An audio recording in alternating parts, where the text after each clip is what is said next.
Welcome back to the Financially Simple Experience. Today I want to cover a business owner's overview.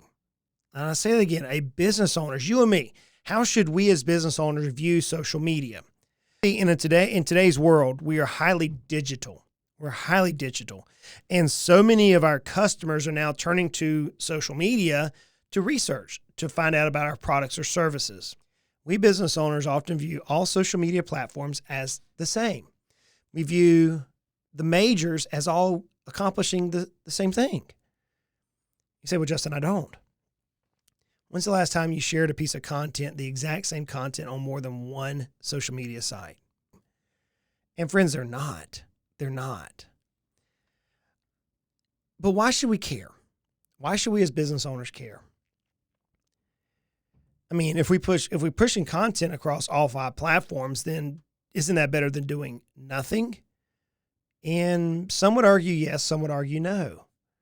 I personally think that good exposure or bad exposure is better than no exposure. I believe that with all my heart. But you can actually be doing damage to your brand. You see, the common goal that we have as business owners for the use of social media is, number one, to increase sales.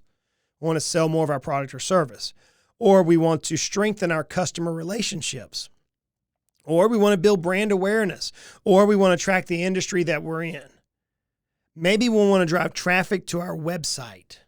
Ultimately, we use this tool of social media for a particular purpose. But if we don't know what the social media sites are designed to do, then many times we could be harming our overall mission of our business. So today I want to cover the 5 top or the 5 most common, largest social media platforms and talk through the way I view these, and perhaps you can take away 1 or 2 nuggets that you can implement in your business. So let's start with the biggest social media platform. That is Facebook. It has 2.5 billion with a B, monthly users around the world. The average age is over the age of 30. So if you're looking for customers under the age of 30, then Facebook's not going to be the site that you want to utilize. However, if you're looking for people in that 40 plus demographic, that area on Facebook is growing faster than any other demographic. What's interesting about Facebook is 51% of adults say they look at their Facebook page or look at Facebook multiple times per day, 51%. And 65% of Facebook users are visiting local businesses or events through Facebook. You want to create short form, or what they call short form content videos. Very engaging, quick snippets. I read a study not too long ago that said the average human has an 8-second attention span, like that of a goldfish. It was an interesting study I was reading. But we want to make short videos because our attention span is so crazy. And a little bit of hashtags will help you. That allows increased interaction. 1 or 2 can help you in this particular area. The benefit is you're going to be able to increase or build an online community. It allows you to build internet presence. It shows the person of who you are or your business is. The cool thing about Facebook, though, is it allows you through their free analytics tools to measure your data. You measure your effectiveness. Now, Facebook has a powerful demographic tool that allows you to do this. Its analytics are amazing. So if you want to use Facebook, focus on your customers over the age of 30. You want to use videos. You can schedule campaigns on Facebook, by the way. You can go in their social media scheduling and schedule out weeks or months of content in advance. You can use Facebook to push content to other sites if you wanted to. I'm not a big fan of that one, but you can. And if you're in the retail business, you can create an online shopping experience. So Facebook, think about, is for written and video form. Facebook's giving more credit to video than they are written format right now. So let's go in a total different direction and let's look at Twitter. Yeah, Twitter's a beast. If you've never dealt with it, you probably should just log in just to see how crazy it is. There's 350 million active monthly users, and most of the time, 40% of them check it every day. It's used in a business-to-business environment. You talk a lot about business, a lot about marketing, and a lot about politics and religion. I mean, if you want to get into an argument with somebody on absolutely no substance, then go on Twitter, because you can put 130 characters, a little bit more now, and argue about absolutely nothing. And everybody and their brother will sign off telling you why you're wrong on Twitter. It's amazing. 63% of Twitter users are between the ages of 35 to 65. And men are about 2/3 of the users. Men are. So if you're looking for men over the ages of 35 to 65, who have short attention spans, then Twitter is a great area for that. It's a great area. Its audience on Twitter, though, is very passionate, and they're very informed. If you get into Twitter, you're going to realize that many times people are well researched, which is why the debate often happens. Now, in my opinion, the debate is many times useless, but nonetheless. So if you're going to use Twitter, here's some interesting things you can look at. You want to look at the trending topics, and there's a way on that platform that you can utilize that. If you can create controversy, then you get more engagement. The more controversial you are, the more engagement you have. You've got to be ready to offend people on Twitter, because it's going to happen. People are going to read your content and get offended, period. Doesn't matter what you say. You can say the sky is blue, and you just offended half a dozen people. It's amazing. If you look at Twitter as entertainment, though, it creates an unbelievable platform for us as business owners. One of the benefits you can use is you can use it as a way to be authentic. You can be your authentic self. If you want to talk about politics, have at it. Twitter's the place. If you want to talk about religion, have at it. If you want to talk about money, have at it. The cool thing about Twitter is if you're yourself, you can create recognition, because birds of a feather actually flock together really big on Twitter. And you can be polarizing, very, very much so. Like I said before, good press and bad press is still good press. And Twitter will often allow you to create bad press so you can get good press. Twitter does have an analytics measurement position. So if you're going to prioritize, if I can say it, prioritize Twitter, you look at targeting men between the ages of 30 and 60. Use it for brand awareness. I'm reminded on Twitter, I love watching the Wendy's and Burger King's rants back and forth, little zings across each other. It was fun to watch. You can watch Little Caesars and Papa John's. I watch pizza. Of course, you know I like pizza. So I like watching the pizza companies out there, and they do zingers across back and forth on Twitter. That's the place for the utilizing of that particular social media is Twitter.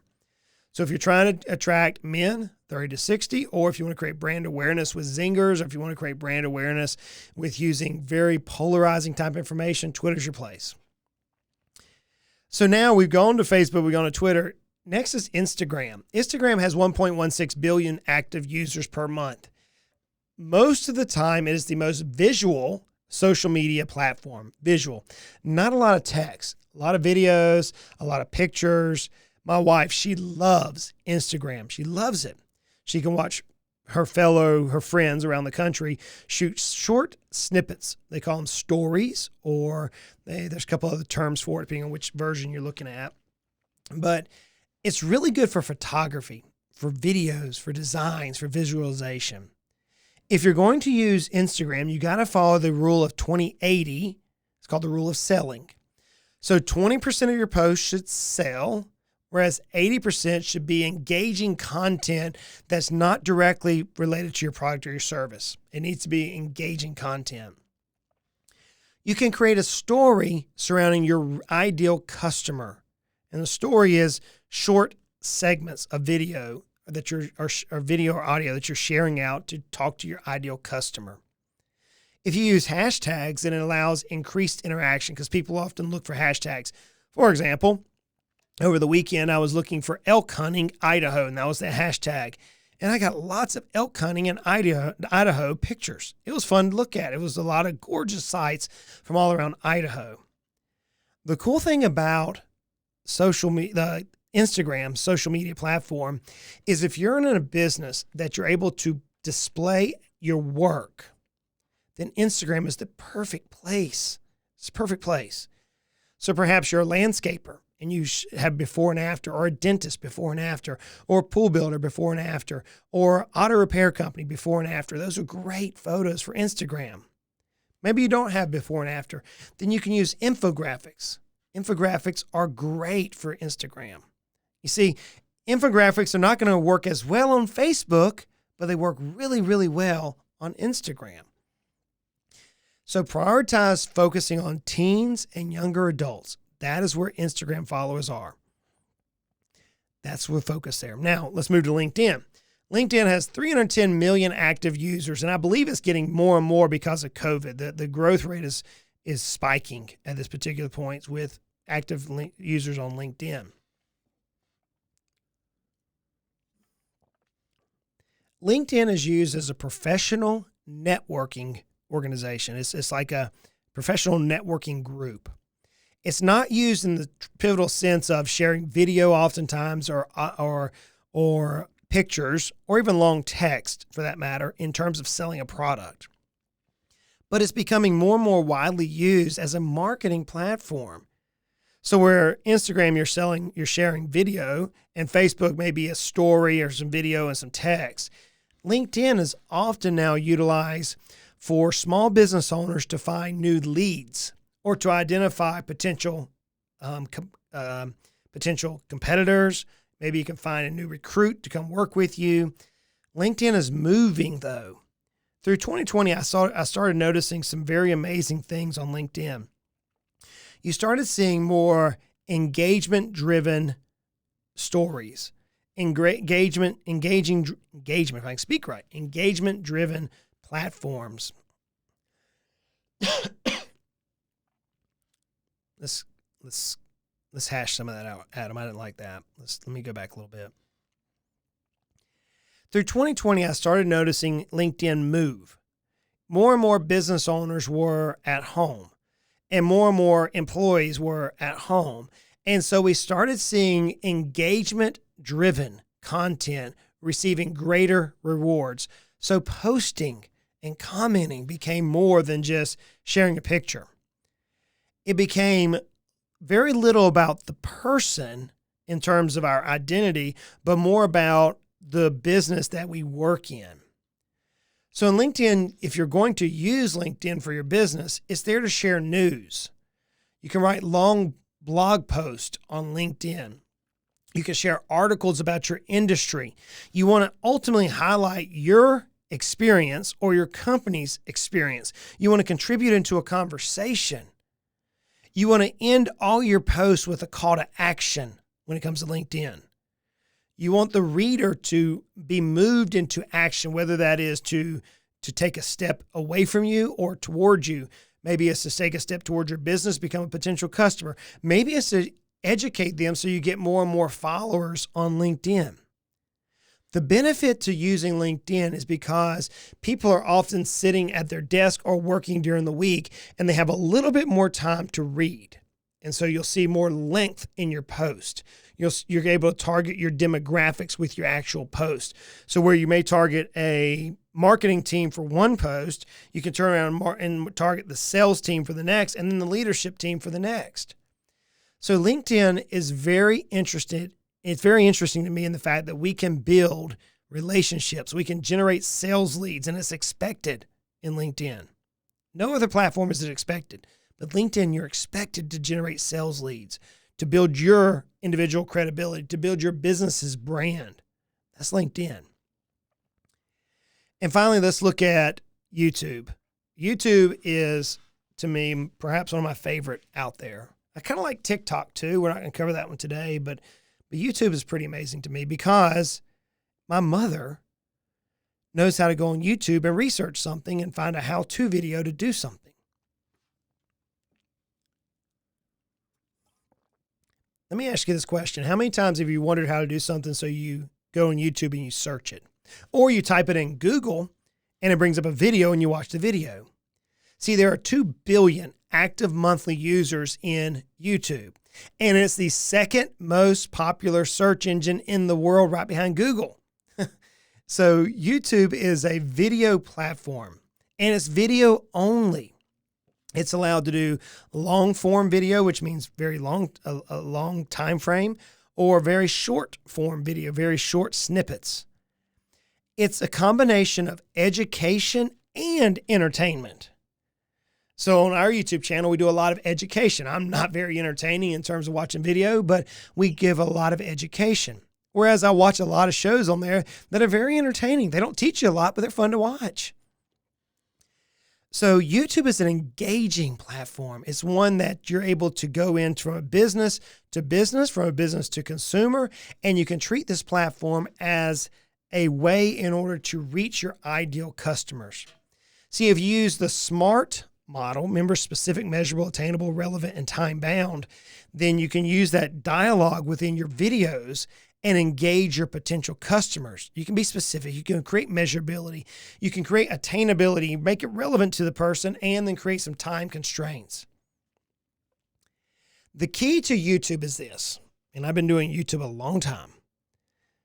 You want to go out and plan your videos well in advance. You want to create and publish new content regularly. You don't want to be sporadic.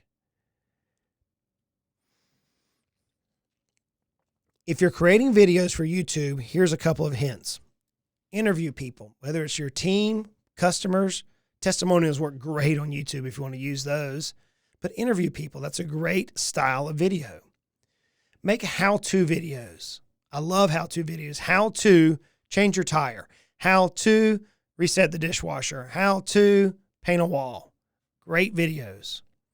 Or you want to create topics that is teaching. Can't tell you how many people comment on our videos and say, thank you for the video, very educational. So you can create some teaching videos. 73%, highest number thus far, 73% of adults in the United States report using YouTube regularly. 73%. Its usage trends to go upside, it goes up along with income and education level. So the more income and the higher education, the more your usage in YouTube. Why is that? Because it's a how-to. It's an education. We want to learn things. So if you keep that in mind, now you can go out and you can build engagement with your target audience, teaching them what you want them to learn.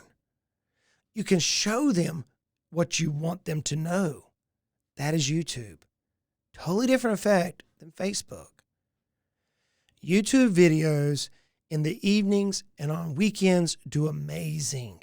Amazing. Why? Because many business owners, myself included, are tired of thinking. So we utilize YouTube as a sense to learn without us having to think. So friends, those are the big five. I want to challenge you as a business owner to view social media different. Let's create custom content for each social media platform, knowing that each platform is dedicated to reach a different demographic. But ultimately, if we know what it's there for, then we can build the systems and the processes to where it's maximum ROI for us. So friends, feel free to go and check out this particular resource on our website. And while you're there, subscribe to our newsletters. Hey, subscribe for the podcast while you're listening to this. Leave us a review if you like the content we try to share out every week. Let us know. If you don't, let us know. We want to get better. We want to continue to help business owner reach our destination.